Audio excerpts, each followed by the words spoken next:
أعوذ بالله من الشيطان الرجيم. بسم الله الرحمن الرحيم.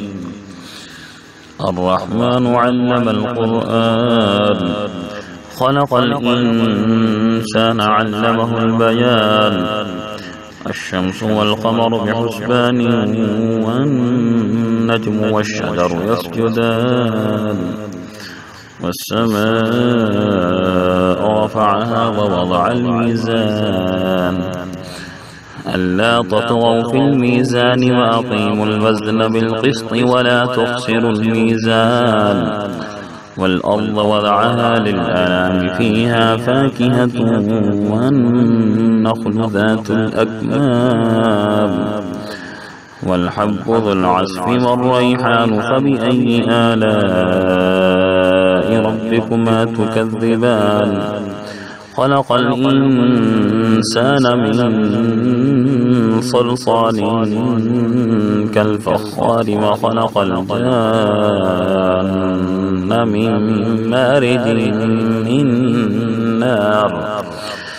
فبأي آلاء ربكما تكذبان؟ رب المشرقين ورب المغربين. فبأي آلاء ربكما تكذبان؟ مرج البحرين يلتقيان، بينهما برزخ لا يبغيان. فبأي آلاء ربكما تكذبان؟ يخرج منهما اللؤلؤ والمرجان. فبأي آلاء ربكما تكذبان؟ وله الجوار المنشآت في البحر كالأعلام. فبأي آلاء ربكما تكذبان؟ كل من عليها فان، ويبقى وجه ربك ذو الجلال والإكرام. فبأي آلاء ربكما تكذبان؟ يسأله من في السماوات والأرض، كل يوم هو في شأن. فبأي آلاء ربكما تكذبان؟ سنفرغ لكم أيها الثقلان. فبأي آلاء ربكما تكذبان؟ يا معشر الجن والإنس إن استطعتم أن تنفذوا من أقطار السماوات والأرض فانفذوا، لا تنفذون إلا بسلطان. فبأي آلاء ربكما تكذبان؟ يرسل عليكم أشواظ من نار ونحاس فلا تنتصران. فبأي آلاء ربكما تكذبان؟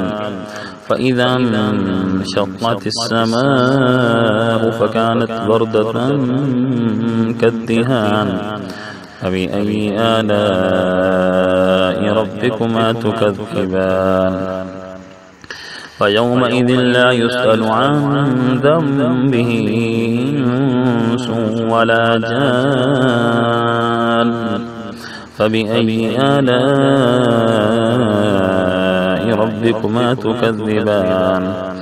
يعرف المجرمون بسيماهم فيؤخذ بالنواصي والأقدام. فبأي آلاء ربكما تكذبان؟ هذه جهنم التي يكذب بها المجرمون، يطوفون بينها وبين حميم آن. فبأي آلاء ربكما تكذبان؟ ولمن خاف مقام ربه جنتان. فبأي آلاء ربكما تكذبان؟ ذواتا أفنان. فبأي آلاء ربكما تكذبان؟ فيهما عينان تجريان. فبأي آلاء ربكما تكذبان؟ فيهما من كل فاكهة زوجان فبأي آلاء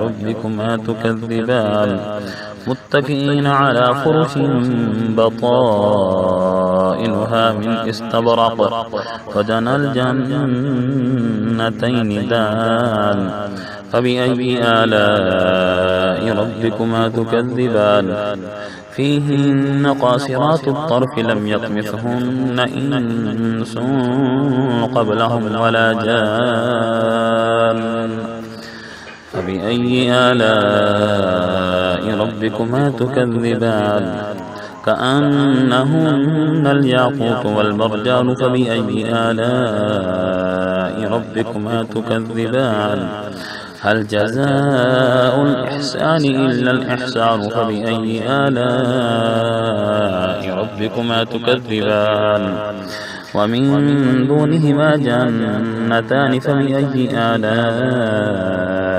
ربكما تكذبان مدهامتان فبأي آلاء ربكما تكذبان فيهما عينان نضاختان فبأي آلاء ربكما تكذبان فيهما فاكهة ونخل ورمان فبأي آلاء ربكما تكذبان فيهن خيرات حسان فبأي آلاء ربكما تكذبان حور مقصورات في الخيام فبأي آلاء ربكما تكذبان لم يطمثهن إنس قبلهم ولا جان فبأي آلاء ربكما تكذبان متكئين على رفرف خضر وأبقري حسان فبأي آلاء ربكما تكذبان تبارك اسم ربك ذي الجلال والإكرام